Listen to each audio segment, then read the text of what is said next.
তার কারণ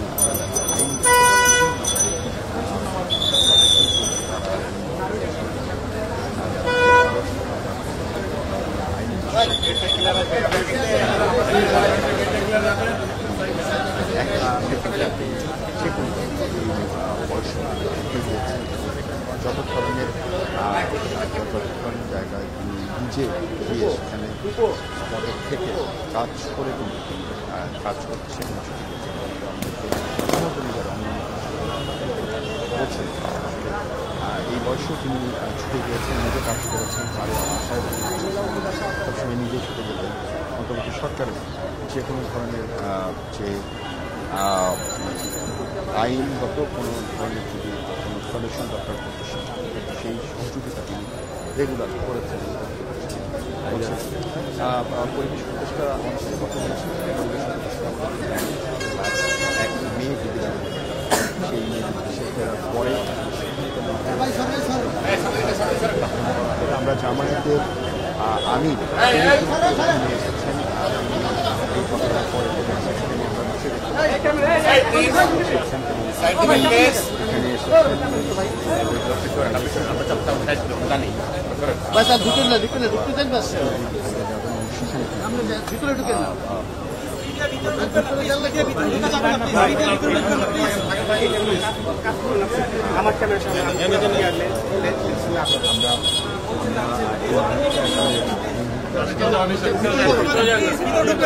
ঢুকবেন না প্লিজ, ভিতরে ঢুকা যাবে না ভাই, না না প্লিজ প্লিজ না, আমাদের এখন আমরা বাইরে থেকে করবেন সব কিছু প্লিজ। হ্যাঁ তখন ডাকলে অবশ্যই আপনার ভিতরে আসবেন, এখন আমাদের তো বাইরে।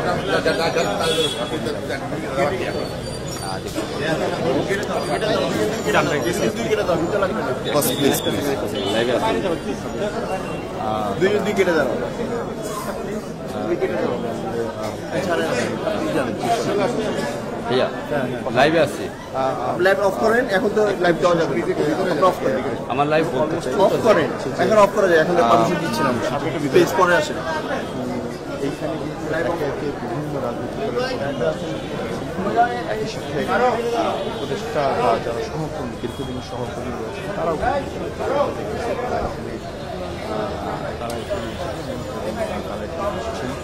তারা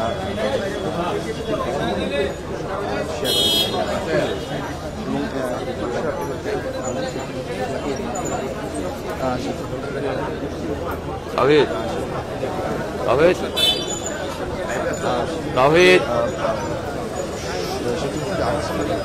তাওহীদ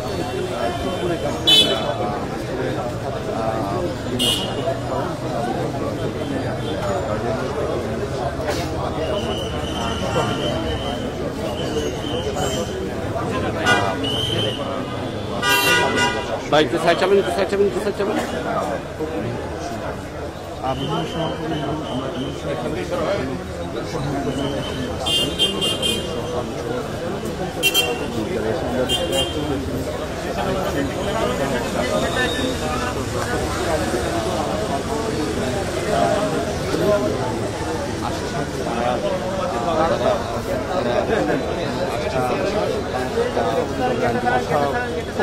তাদের সাথে কথা বলবেন, তারা কিন্তু চেষ্টা করছেন যে আসলে তারা চেষ্টা করছেন যে আসলে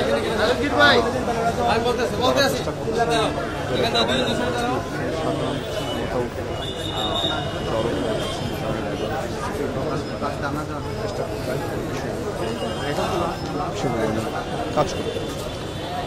আরেকটি বিষয় আপনাকে বলে রাখি, সেটা হচ্ছে যে বিভিন্ন দলের নেতা কর্মীরা কিংবা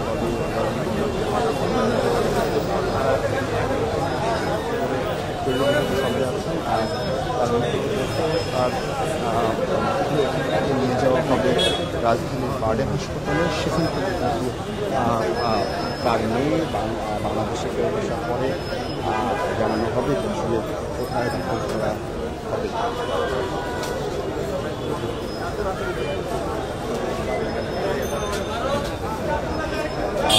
তিনি কিন্তু তার ছেলে আছেন, বিদেশে থাকেন, তিনি দেশে আসার পরে বাকি সম্পন্ন হবে। তাওহীদ তাওহীদ সরাইতে হবে আপনাদের চিফ অ্যাডভাইজার আসতেছেন প্লিজ। হ্যাঁ উনি রওনা দিয়েছেন 5 মিনিটের মধ্যে পৌঁছাবেন, আপনারা রাস্তা খালি করেন আবার। আমরা একটু বলি ভাই সামনে না পিছে আসি ভাই সরি সরি সরি আমি পিছনে আসার চেষ্টা করতেছিলাম। তাওহীদ শুনতে পাচ্ছিস? হ্যালো তাওহীদ বলছেন আমরা সবাই তাওহীদ করছি এবং সুল ভাই চাপতে দেন ভাই আপনি কি সাইডে আসবেন ভাই? ভাই আপনি একটু সাইবর কার্ডার আছে মানে ভাই সাইবরগুলো সরাইতে হবে, আমার সিকিউরিটি ওখানে হাত দিবে না, সাইবরগুলো সরাইতে হবে, যাদের আছে একটু সরাইবেন। দেশের আছে আমরা এক এক করে সাইবর কার্ড আছে একটু সরাইবেন। এখানে কিন্তু আমরা আমাদের যারা আপনারা মিডিয়াতে কাজ করেন আমাকে চেনার কথা। জি ভাই সাইবরগুলো একটু সরাইবেন। তাওহীদ শুনতে পাচ্ছিস? তাওহীদ শুনতে পাচ্ছিস? তিনি আসলে 1961 সালে কলকাতায় কি রে ভাই কই থাকিস? ডাকতেছি এতক্ষণ ধরে শুনতে পাচ্ছিস না নাকি? কেন রাখবি কেন?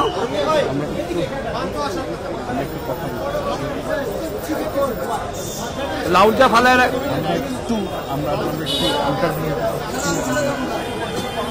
আমরা একটু বিচারকে দেখাচ্ছি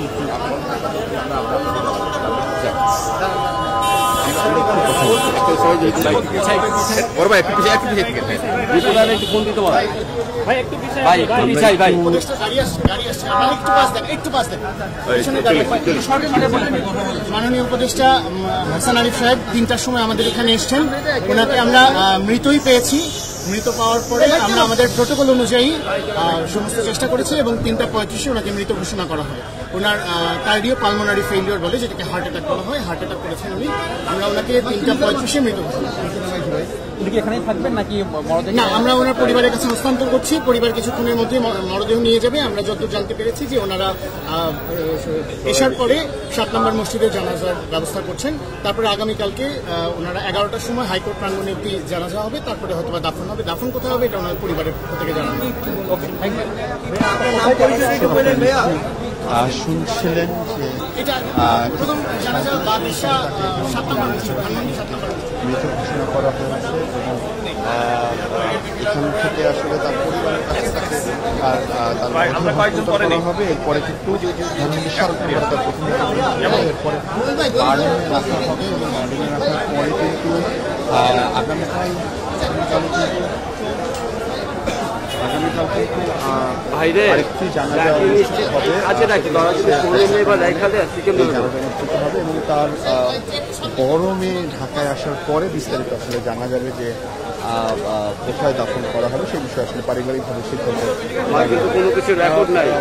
দর্শক আপনারা নিশ্চয়ই জানেন যে শুনছিলেন না ঠিক আছে এই রিপোর্টার ফোন কাইটা গেছে ওটার কোনো ফোন দিতে ডাক্তার সুতরাং কিন্তু কোনো সারা শব্দ দিচ্ছে জরুরি বিভাগ ল্যাবে যে তাকে আসলে এখানে নিয়ে আসা হয় এবং পরে কিন্তু তাকে মৃত ঘোষণা করা হয়। অর্থাৎ তার যে কার্ডিয়াক অ্যাটাক হয়েছে আসলে হার্ট অ্যাটাক বলা হয়, সেই হার্ট রেখে আছে করেন বাসাতেই এবং মৃত অবস্থায় তাকে এখানে পেয়েছেন। কর্তব্যরত যিনি চিকিৎসক ছিলেন তিনি জানিয়েছেন আসলে তিনি এখানে নিয়ে আসার আগেই তিনি মারা যান। এরপরে কিন্তু আমরা দেখছি ল্যাবেডে বেশ কয়েক উপদেষ্টা তারা এখানে এসেছেন, তারা তাদের স্মৃতি সহকর্মী হিসেবে কথা বলছিলেন। আপনাদেরকে একটু বলে রাখি সেটা হচ্ছে যে গত 8ই আগস্ট থাকলে ভালো হয়, কারণ আবার ফাটকা টেলিভিশন ঢুকলে তখন আবার ফোন টিভি দেখা ঘুরতে পারবো না। উপদেষ্টা শপথ গ্রহণ তার মধ্যে একজন এবং তিনি 1941 সালে কলকাতায় জন্মগ্রহণ করেন এবং তিনি সেন্ট জেভিয়ার্স কলেজ কলকাতা থেকে তার মাধ্যমিক এবং উচ্চ মাধ্যমিক শিক্ষা সম্পন্ন করেন। পরে কলকাতা বিশ্ববিদ্যালয় থেকে তিনি আসলে স্নাতক তিনি সেন্ট জেভিয়ার্স কলেজ কলকাতা থেকে তার মাধ্যমিক এবং উচ্চ মাধ্যমিক শিক্ষা সম্পন্ন করেন। পরে কলকাতা বিশ্ববিদ্যালয় থেকে স্নাতক এবং এলএলবি ডিগ্রি সম্পন্ন করেন। কর্মজীবনে তিনি 1967 সালে ভারতের পশ্চিমবঙ্গের কলকাতা হাইকোর্টের আইনজীবী হিসাবে কিন্তু তিনি কাজ করেছেন। এরপর ঢাকায় এসে কিন্তু তিনি বাংলাদেশ হাইকোর্টে কাজ শুরু করেন। জনাব হাসান আরিফ বাংলাদেশের সাবেক, আমরা একটু কথা জামায়াতের আমিরের সাথে আমরা একটু কথা বলতে চাই। জামায়াত ইসলামের আমির তিনি কথা বলবেন, আমরা একটু তার কাছে একটু যেতে চাই। আমরা একটু তার সাথে কথা বলতে চাই, একটু তিনি হয়তো বা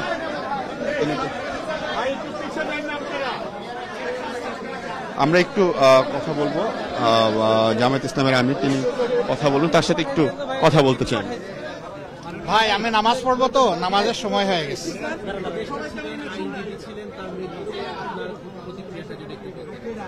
আলহামদুলিল্লাহ, আমি তাকে হোল হার্টেডলি রেসপেক্ট করি। আমি শুনেছি 20 মিনিট আগে ওনার মৃত্যুর খবরটা পেয়েছি। যে কোনো কারণে হোক আমার পেতে দেরি হয়েছে।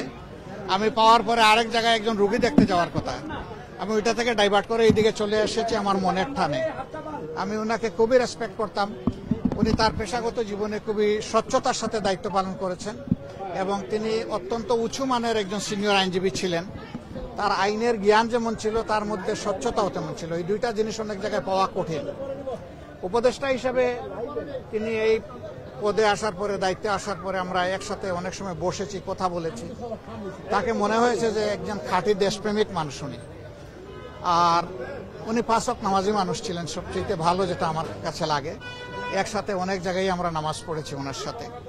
আল্লাহর দরবারে দোয়া করি, জীবনের এই সফর তিনি শেষ করলেন, অনন্ত জীবনের সফর তার শুরু হলো।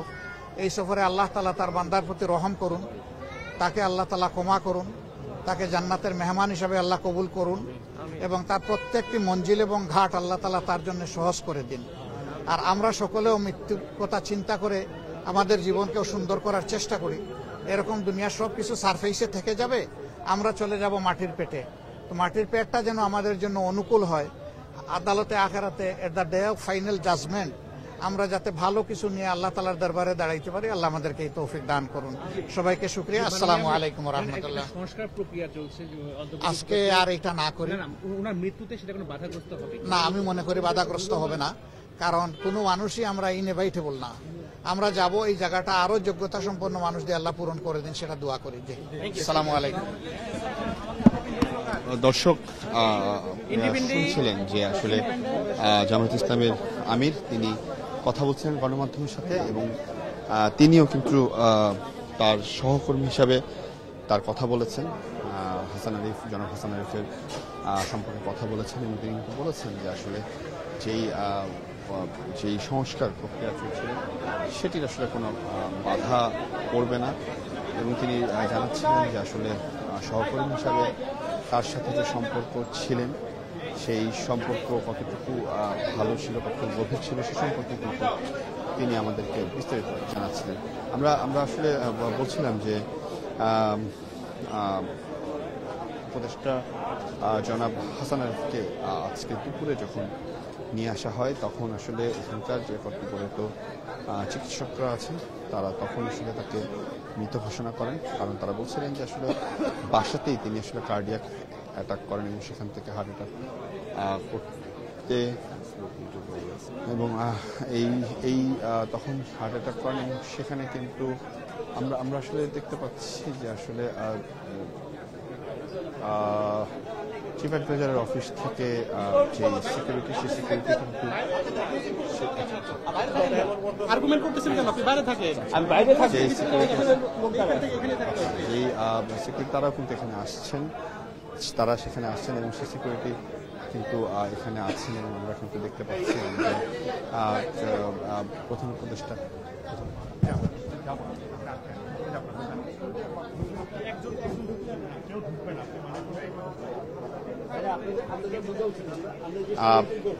এবং এবং এবং আপনারা নিশ্চয়ই দেখতে পাচ্ছেন যে জনাব আইন উপদেষ্টা আসিফ নজরুল তিনি এসেছেন। তিনি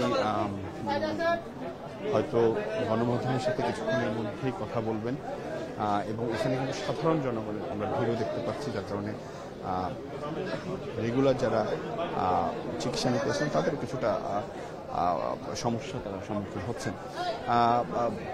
আমরা যতটুকু জানতে পেরেছি সেটা হচ্ছে যে আজকে সন্ধ্যা 7টায় তার প্রথম জানাজা অনুষ্ঠিত হবে। এরপরে কিন্তু তাকে আসলে তাকে তার মরদেহ এখনই পরিবারের কাছে হস্তান্তর করে দেওয়া হবে। এরপর সেটি বারডেমে রাখা হবে এবং এরপরে কিন্তু সন্ধ্যা 7টায় তার প্রথম জানাজা হতে পারে এবং আগামীকাল হাইকোর্ট প্রাঙ্গণে তার একটি জানাজা হওয়ার কথা রয়েছে। এরপরে আসলে বোঝা যাবে যে তাকে কোথায় দাফন করবে, কারণ তার মেয়ে বিদেশ থেকে বাংলাদেশে আসার পরে কিন্তু বাংলাদেশ থেকে বিদেশে আসার পরে কিন্তু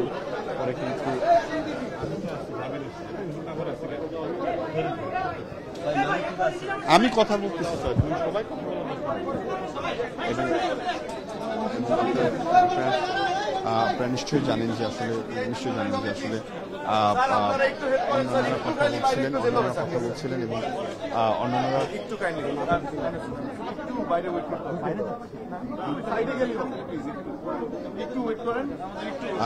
এরপরে হচ্ছে যে আসলে তার মরদেহ কোথায় দাফন করা হবে সেটা আসলে তার মেয়ে বাংলাদেশে আসার পরে বিস্তারিত জানা যাবে। তার ছেলে এখানে আছেন, তিনি আমাদের সাথে এখনো কথা বলেননি।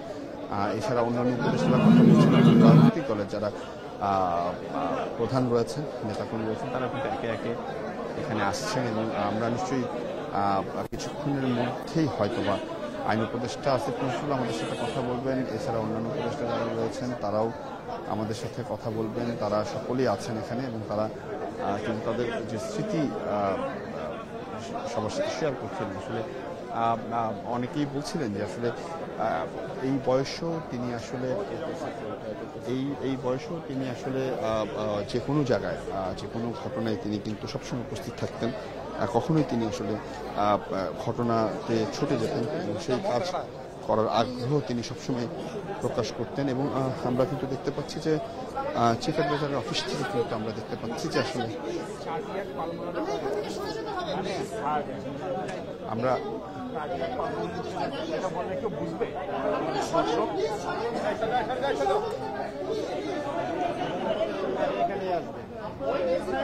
আচ্ছা ভাই ওই পারে নিয়ে আসেন, সবাই এক জায়গায় সেট করা আছে। এখানে দাঁড়ান, এখানেই সবাই দাঁড়ান। দর্শক আপনারা নিশ্চয়ই দেখতে পাচ্ছেন আসলে প্রধান উপদেষ্টা এখানে আসবেন, যার কারণে কিন্তু সিকিউরিটি নিশ্চিত করতে কিন্তু গণমাধ্যম কর্মী যারা রয়েছেন তাদেরকে কিন্তু সরিয়ে দেওয়া হচ্ছে। অর্থাৎ সিকিউরিটি ইস্যুর কারণে কিন্তু আমরা দেখতে পাচ্ছি যে আসলে সবকিছু একটু নিয়ন্ত্রণের চেষ্টা করছেন। আজকে হঠাৎ করে কিন্তু আমরা যখন এই তথ্য আমরা জানতে পারলাম তখন কিন্তু অন্যান্য উপদেষ্টারা আমাদের সকলেই কিন্তু আমরা দেখলাম যে আসলে তারা হঠাৎ করেই সিকিউরিটি সহ অন্যান্য বিষয়গুলোকে জোরদার করা হচ্ছে। এবং একটি বিষয় আপনাদেরকে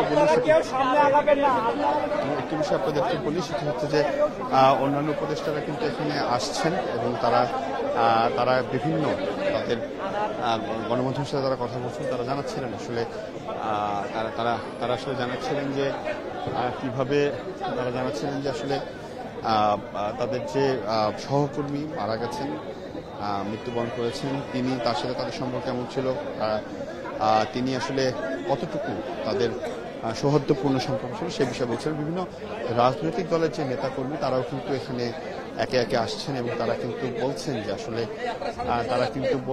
আসলে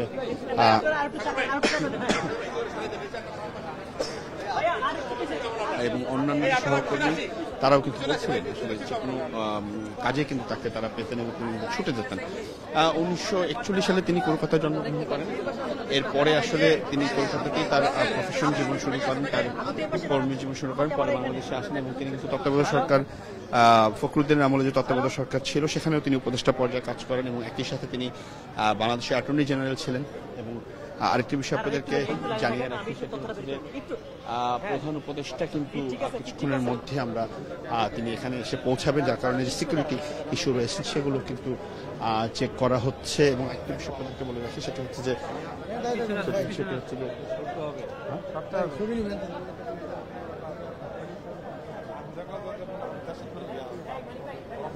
এবং আপনারা নিশ্চয়ই জানেন যে আসলে যে আইন শৃঙ্খলা বাহিনী সহ অন্যান্য যারা রয়েছেন তারা কিন্তু এখানে একে একে আসছেন এবং একটি বিষয় আপনাদেরকে বলে রাখি যে 1941 সালে কলকাতায় তিনি জন্মগ্রহণ করেন।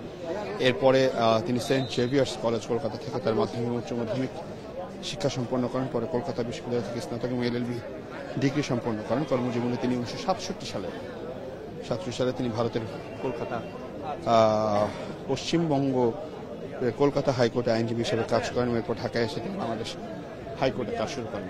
এবং আপনারা নিশ্চয়ই দেখতে পাচ্ছেন যে আসলে প্রধান উপদেষ্টা কিছুক্ষণের মধ্যেই এখানে প্রবেশ করবেন, যার কারণে কিন্তু সিকিউরিটি সহ অন্যান্য বিষয়গুলোকে কিন্তু একদম নিয়ন্ত্রণ করা হচ্ছে। এবং আমরা ঠিক কিছুক্ষণের মধ্যেই তিনি এসে পৌঁছাবেন এবং তিনি দেখতে পাচ্ছেন যে আসলে প্রধান উপদেষ্টা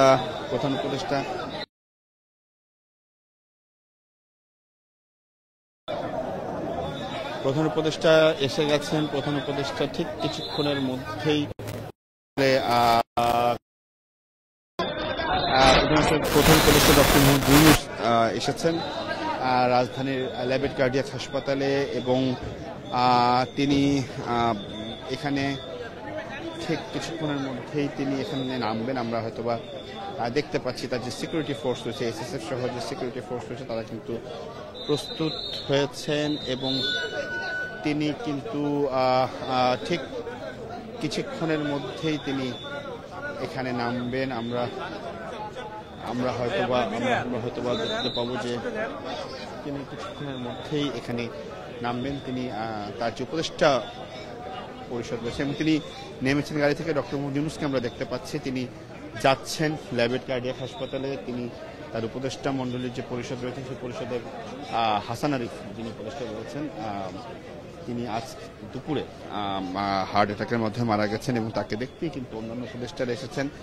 এবং ঠিক এই মুহূর্তে আমরা দেখলাম যে আসলে অন্তর্বর্তী সরকারের বিমান পর্যটন এবং ভূমি উপদেষ্টা AFM হাসান আরিফের মরদেহ দেখতে ল্যাবেট কার্ডিয়াক হাসপাতালে কিন্তু এই মুহূর্তে পৌঁছেছেন প্রধান উপদেষ্টা ডক্টর মোহাম্মদ ইউনূস। এবং আমরা যদি একটু বলি সেটি হচ্ছে যে আজ দুপুরে 3টার দিকে তিনি 3টার দিকে তাকে হাসপাতালে নিয়ে আসা হয়। 3:10-এর দিকে 3:30টার মধ্যে কিন্তু যারা চিকিৎসক রয়েছেন তারা তাকে মৃত ঘোষণা করেন এবং চিকিৎসকদের সাথে আমার কথা হচ্ছিল এবং এখানকার ল্যাবেট কর্তৃপক্ষ আমাদেরকে জানিয়েছেন যে আসলে দুপুরেই তিনি বাসাতেই আসলে মারা যান।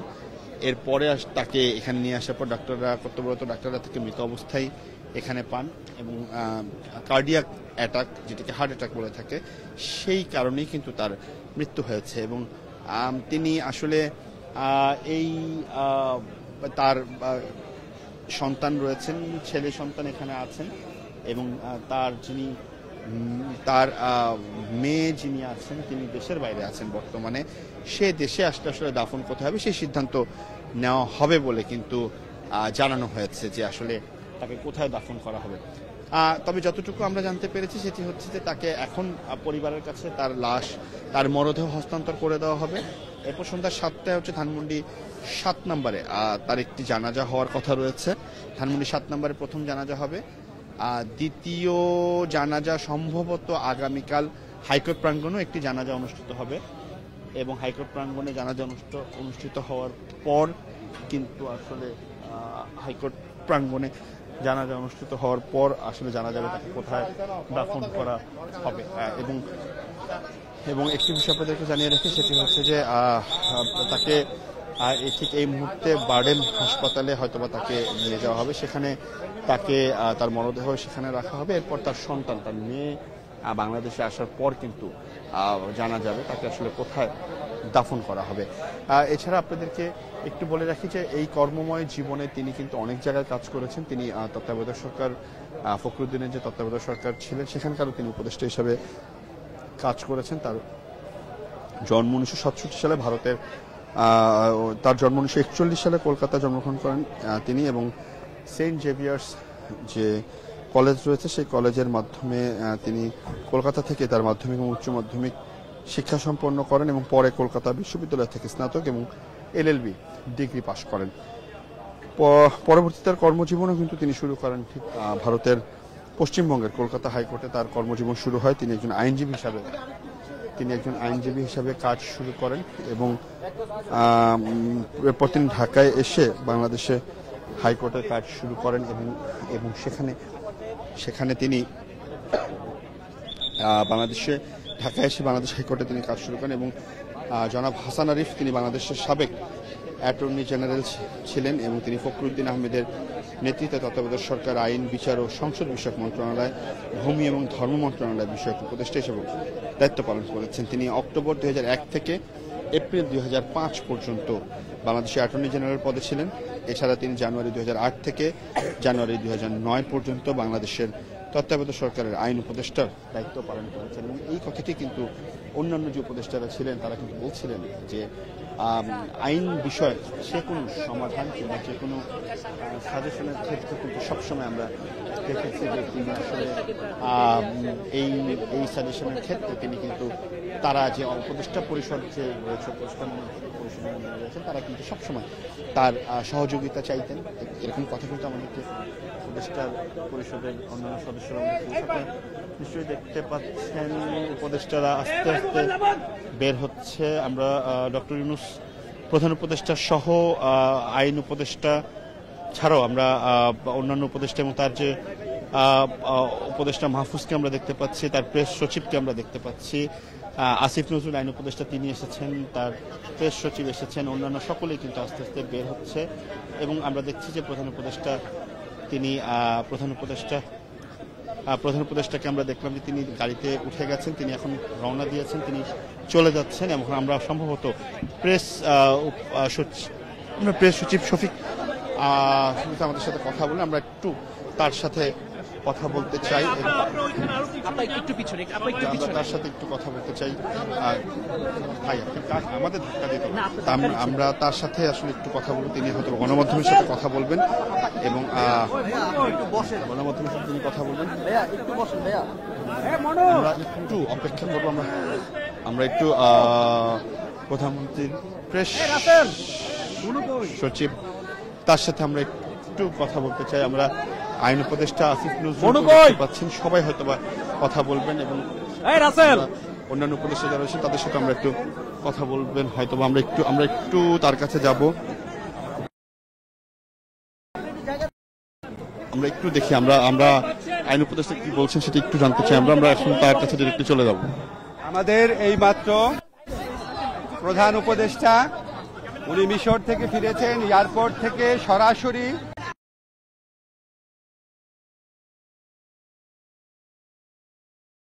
মৃত্যুবরণ করেছেন 3:30টার দিকে। ইন্নালিল্লাহি ওয়া ইন্না ইলাইহি রাজিউন। তো উনার জানাজার ব্যাপারটা এবং দাফনের ব্যাপারটা আমি একটু রেজওয়ানাকে অনুরোধ করছি ও আপনাদের খুলে বলবেন। আজকে বাদ এশা ওনার জানাজা হবে ধানমন্ডি 7 মসজিদের যেখানে মসজিদটা আছে 7 নম্বর রোডে সেখানে। তারপরে ওনাকে রাখা হবে ওনার বাসাতেই। আগামীকাল সকাল 11টায় হাইকোর্ট প্রাঙ্গণে ওনার দ্বিতীয় জানাজাটা হবে।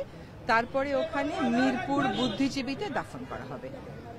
আপনাদের একটা ক্লিয়ারিফাই করি, 7 নাম্বার মসজিদ ধানমন্ডি 7 নাম্বার মসজিদ বাদ এশা প্রথম জানাজা হবে। আমাদের আদিলুর রহমান ভাই আছে, আমাদের আসিফ আছে উপদেষ্টা, আরো অনেকে আছে এখানে, আমাদের আকিজ বশির ভাই আছে। আমরা সবাই এখান থেকে সরাসরি ধানমন্ডি 7 নাম্বার মসজিদে যাব।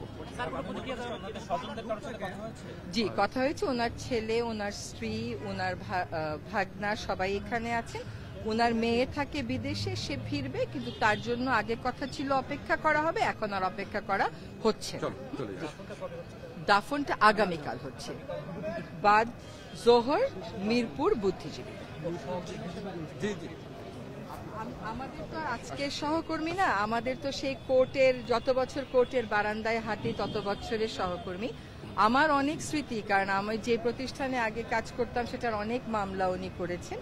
আমি মনে করি আইন অঙ্গনে এমন সজ্জন, বিদ্বান, ভদ্র, প্রাজ্ঞ একজন আইনজীবী খুঁজে পাওয়া আসলেই দুষ্কর। একটা হাসান আরিফ স্যারের মৃত্যু মানে হচ্ছে আইনজীবী হিসেবে একজন প্রতিষ্ঠান চলে যাওয়া। দোয়া করবেন সবাই। মানে বাকিটা পরে। আজকে থাক এটা। আপনাদের সাথে একটা কথা বলি, উনি উপদেষ্টা পরিষদের সদস্য হিসাবে আমাদের সবচেয়ে অ্যাক্টিভ, সবচেয়ে উদ্যোগী উপদেষ্টাদের একজন ছিলেন। জাস্ট 4 দিন আগে যখন ইস্তিমুরের প্রেসিডেন্ট এসেছিলেন, উনি স্যারের সাথে টেবিলে বসেছিলেন। স্যার ভিতরে গিয়ে বলছিল যে কত উচ্ছল, আনন্দময়, প্রাণবন্ত মানুষ ছিলেন। আমাদের আজকে আর বেশি কিছু বলার নাই, আপনারা সবাই স্যারের জন্য দোয়া করবেন। উনি অত্যন্ত ভালো একজন মানুষ ছিলেন। ধন্যবাদ।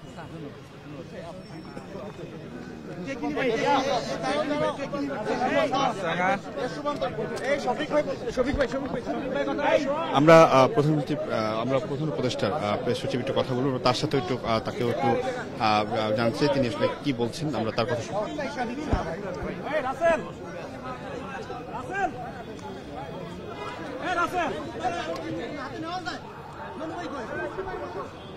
ভাই একটু সরতে হবে ভাই, মাইকগুলো নিচে ধরে।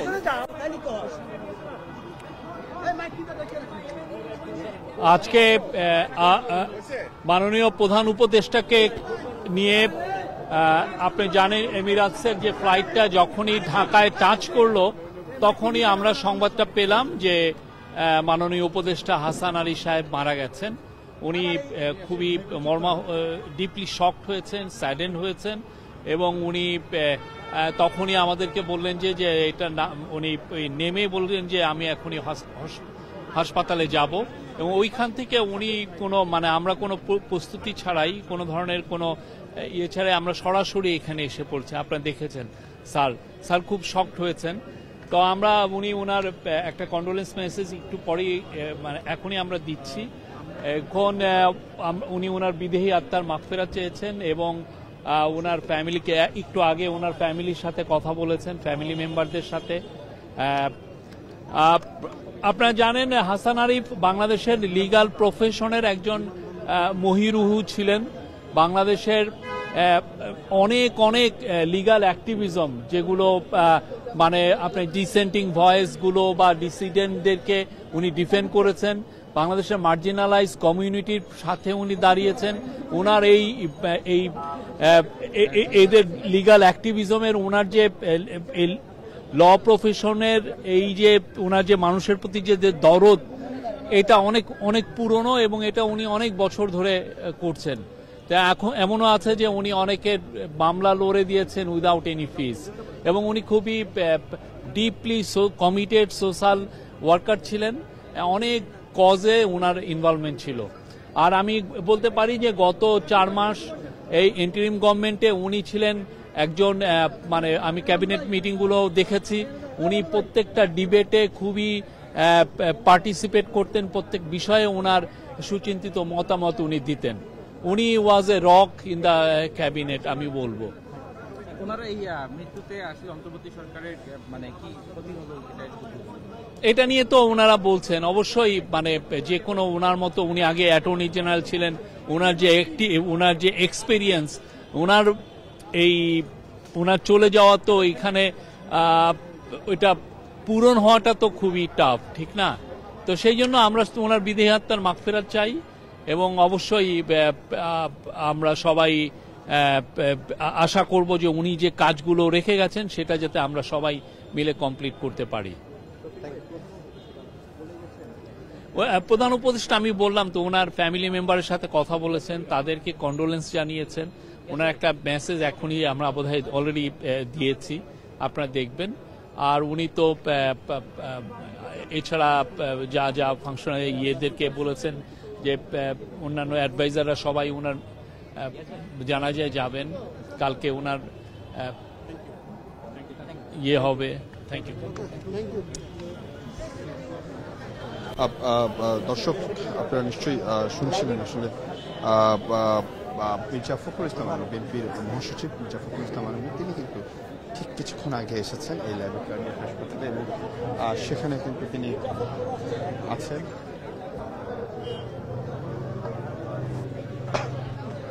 মির্জা ফখরুল ইসলাম আলমগীর ঠিক কিছুক্ষণ আগে এই ল্যাবরেটরি কার্ডিয়াক হাসপাতালে প্রবেশ করেছেন। এছাড়া অন্যান্য উপদেষ্টারাও কিন্তু এখানে এসেছেন এবং অন্যান্য আমরা আমরা আমরা যতটুকু খবর জানতে পেরেছি এতক্ষণ আমরা জানাচ্ছিলাম যে আসলে তার মেয়ের জন্য অপেক্ষা করা হবে, তবে পারিবারিকভাবে সে সিদ্ধান্ত নেওয়া হয়েছে যে তার মেয়ের জন্য অপেক্ষা করা হবে না, আগামীকাল বাদ জোহর মিরপুর বুদ্ধিজীবী কবরে তাকে দাফন করা হবে এবং তার প্রথম জানাজা 7 মসজিদ রোডে। তারপরে আমরা মির্জা ফখরুল ইসলাম আলমগীর বের হয়েছেন, আমরা হয়তো তার সাথে একটু কথা বলবো এবং আমরা মির্জা ফখরুল ইসলাম আলমগীর এখানে আসবেন, আমরা তার সাথে একটু কথা বলবো। দর্শক, আমরা তাকে হয়তো বা তার সাথে একটু কথা বলতে চাই। শাহরুল ভাই এদিক নিয়ে আসেন, শাহরুল ভাই এদিক নিয়ে আসেন, আপনি এদিক থেকে সরেন, এদিক নিয়ে আসেন। দর্শক, ঠিক এই মুহূর্তে মির্জা ফখরুল ইসলাম আলমগীর, মানে ভাই একটু দূরেই রাখেন ভাই, একটু সবাই চাপা যান, আসতেছে। আমরা দর্শক,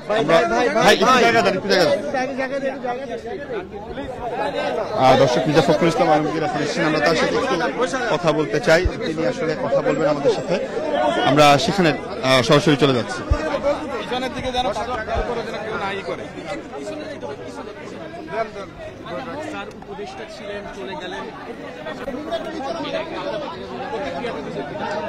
উপদেষ্টা হাসান আরিফ সাহেবের এই হঠাৎ করে চলে যাওয়া, এটা বর্তমান প্রেক্ষাপটে একটা, আমি মনে করি অত্যন্ত ক্ষতিকর একটা বিষয় হয়েছে। কারণ তিনি শুধু একজন স্বনামধন্য আইনজীবী ছিলেন না, তিনি একজন বিশিষ্ট গণতন্ত্রে বিশ্বাসী মানুষ ছিলেন এবং এখন যে ট্রানজিশনের যে পিরিয়ডটা, এই গণতন্ত্র উত্তরণের যে পথ, যে কাজ শুরু হয়েছে, এই সময়ে তার খুব বেশি প্রয়োজন ছিল বলে আমরা মনে করি। আমি ব্যক্তিগতভাবে আমার একজন বিশিষ্ট সুহৃদকে হারিয়েছি, আর দেশ হারিয়েছে একজন দেশপ্রেমিক মানুষকে। আমরা তার আত্মার মাগফিরাত কামনা করছি, তার পরিবার পরিজনদের প্রতি সমবেদনা জানাচ্ছি এবং এই হাসান আরিফ সাহেবের শূন্যতা, যেটা চলে যাওয়ার যে শূন্যতা সৃষ্টি হলো, এটা সহজে পূরণ হবার নয় বলে আমি মনে করি। আল্লাহ তাকে বেহেশত নসিব করুক। চলবে, সেটা চলবে, ওটা নিয়ে আমার ওটা চলবে, এটা অসুবিধা হবে না। দর্শক, আপনারা এতক্ষণ আসলে শুনছিলেন মির্জা ফখরুল ইসলাম আলমগীর, বিএনপির মহাসচিব, তিনি গণমাধ্যমে কথা বলছেন এবং তারাও কিন্তু বলছেন যে আসলে দল মত নির্বিশেষে তারা একজন উপদেষ্টা হারিয়েছেন, যিনি আসলে দেশের জন্য কাজ করতেন, দেশের জন্য কাজ করছিলেন এবং এই যে উন্নয়ন, যে সংস্কার যে কার্যক্রম, সেটি আসলে কখনোই বন্ধ হবে না এবং সেটি কিন্তু চলমান থাকবে বলে তিনি আমাদেরকে বারবার বলছিলেন। এবং দর্শক, আপনাদেরকে আরেকটি বেশি বলে রাখি, সেটি হচ্ছে যে প্রথম জানাজা 7 মসজিদ রোডে আজকে অনুষ্ঠিত হবে বাদ এশা এবং আগামীকাল দ্বিতীয় জানাজা অনুষ্ঠিত হবে, সেটি হচ্ছে হাইকোর্ট প্রাঙ্গণে এবং এরপরে বাদ জোহর তাকে আসলে মিরপুর বুদ্ধিজীবী কবরস্থানে তাকে দাফন করা হবে এবং তার মেয়ে আসার জন্য অপেক্ষা করার কথা ছিল, তবে সেটি কিন্তু এখনো করা হচ্ছে না। পারিবারিকভাবে সিদ্ধান্ত নেওয়া হয়েছে যে তাকে দাফন করা হবে মিরপুর বুদ্ধিজীবী কবরস্থানে।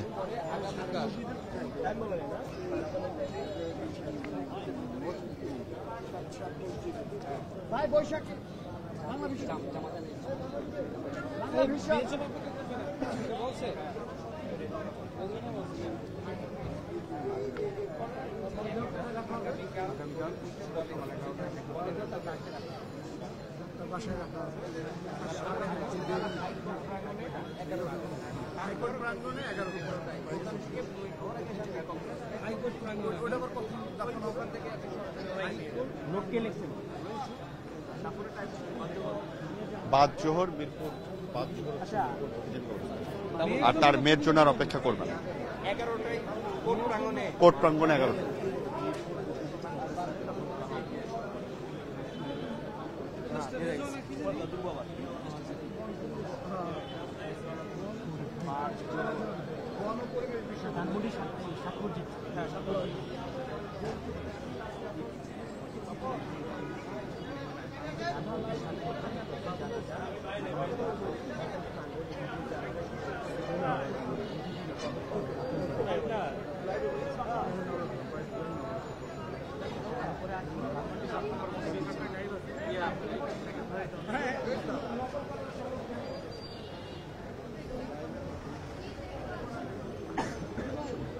ডিজিটালে। আমাদের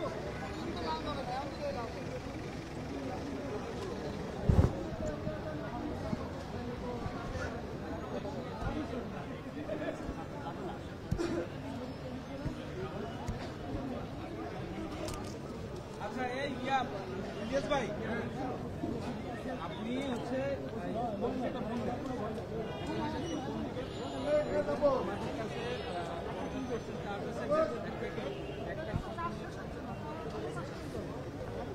এখন শেষ হবে, এখন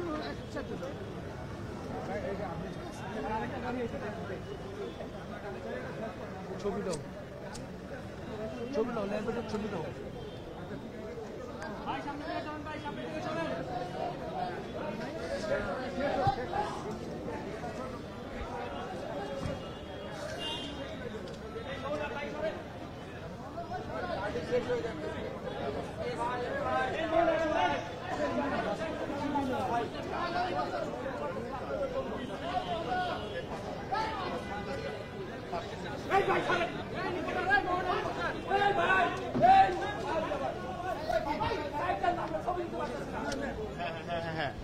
ওকে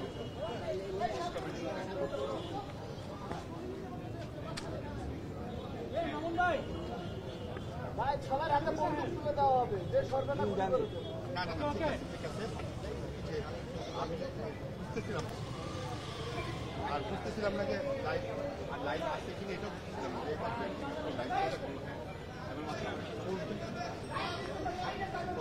চলো ফুটেজ চলতেছে ফুটেজ চলো